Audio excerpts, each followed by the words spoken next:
Attack 30 second में खबर download कीजिए तक ऐप, लिंक डिस्क्रिप्शन में। देश भर में लगातार ओमिक्रॉन के मामले बढ़ते जा रहे हैं। ऐसे में केंद्र सरकार की सोच है कि आपात स्थिति आती है उसको ध्यान में रखते हुए तमाम स्वास्थ्य सुविधाओं को बेहतर कर लिया जाए। मैं इस समय दिल्ली के रेलवे अस्पताल में हूं। मैं आपको दिखाऊंगा कि रेलवे की तैयारियां फिलहाल क्या हैं। आप देखेंगे कि यहाँ पर तमाम बेड्स को तैयार किया गया है, वेंटिलेटर यहाँ पर तैयार हैं, ऑक्सीजन मशीन्स यहाँ पर तैयार की गई हैं और कोशिश रेलवे हॉस्पिटल प्रशासन की यह है कि अगर आपात स्थिति आती है उससे पहले तमाम तैयारियों को पूरा कर लिया जाए। डॉक्टर संजय जोशी मेरे साथ हैं इस समय। सर, अभी के हालात क्या हैं? आप लोगों ने क्या क्या तैयारी कर ली है और लगातार ओमिक्रॉन के मामले सामने निकल के आ रहे हैं, ऐसे में अभी हॉस्पिटल की तैयारी क्या है? नमस्ते। अभी हम लोग ओमिक्रॉन के जैसे मामले बढ़ रहे हैं तो सबसे पहले हम लोगों ने अपने यहाँ कोविड प्रोटोकॉल को पूरी शिद्दत से लागू करने की व्यवस्था की है, जिसमें कि ओपीडीज़ के अंदर जहाँ पे भीड़ होती है, क्यूज़ होती हैं, वहाँ पे उनको थोड़ा सा डिस्टेंस पे बैठाने की व्यवस्था और सभी को मास्क और सैनिटाइज़र, और साथ में ही हम लोगों ने लोगों को इसके बारे में अवगत कराने के लिए जगह जगह इंफॉर्मेशन मटेरियल, पोस्टर्स वगैरह लगाए हैं। तो जो कि ओमिक्रॉन को अगर हमें रोकना है तो सबसे पहले कोविड प्रोटोकॉल का पालन बहुत ही आवश्यक है। उसके बाद फिर हम लोगों ने ये व्यवस्था की है कि हमारे यहाँ रैपिड एंटीजन टेस्ट और आरटीपीसीआर दोनों की व्यवस्था है, जो कि जिस भी पेशेंट के अंदर हमें ऐसा लगता है कि उसको कोई लक्षण इस प्रकार के महसूस होते हैं डॉक्टर्स को, ट्रीटिंग डॉक्टर्स को, तो वो उनका रैपिड एंटीजन टेस्ट और अगर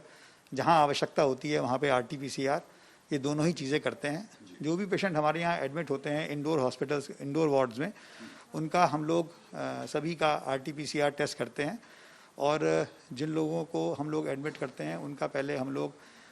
जिनको कि पेशेंट्स को इस प्रकार के सिम्टम्स होते हैं या जो वार्ड्स में किसी प्रोसीजर में जा रहे हैं तो उनका भी हम लोग टेस्ट करते हैं। ये देश के सबसे बड़े रेलवे अस्पतालों में से एक है और ऐसे में दिल्ली आकर लोगों की एक्सपेक्टेशन ये रहती है कि रेलवे अस्पताल में तमाम वो सुविधाएं मिलनी चाहिए जो होती हैं। आप लोगों ने सेकेंड वेव देखी है, उस समय कितने लोगों का आपने इलाज किया था और अभी के हालात में ध्यान में रखते हुए आपके नंबर ऑफ बेड्स की संख्या क्या है सर? सेकेंड वेव में हमारे इस वार्ड में, हमारे हॉस्पिटल के अंदर अराउंड 19,000 पेशेंट जो हैं हमारे ओपीडीज़ में अटेंड किए गए थे और उसमें से हम लोगों ने लगभग 1,000 पेशेंट्स 995 एग्जैक्टली उनको हमने अपने हॉस्पिटल के अंदर इलाज किया था, उनका एडमिट करके। और अभी बेड्स की संख्या लगभग आप कितने बढ़ा सकते हैं अगर आपात स्थिति आती है, तीसरी वेव की दस्तक होती है, तो क्या तैयारी है आपकी? जब हमारी सेकेंड वेव आई थी वैसे तो हम लोगों ने हमें 200 बेड्स की व्यवस्था करी है, लेकिन जब बहुत ही ज़्यादा लोड आ गया था तो हम लोगों ने एक और वार्ड तुरंत तैयार करके अपने 239 बेड तक की व्यवस्था हम लोगों ने उस वक्त की थी। लेकिन वैसे हमारे पास 200 बेड्स की व्यवस्था है। यानी तैयारी अगर हम कहें तो तीसरी वेव से लड़ने के लिए फिलहाल रेलवे अस्पताल जो है पूरी तरीके से तैयार है, सारी व्यवस्थाएं आप लोगों ने पहले से। जी हाँ, हमारे पास आईसीयू भी है, हमारे पास जो है एक एचडीयू वार्ड है और पीडियाट्रिक आईसीयू भी है और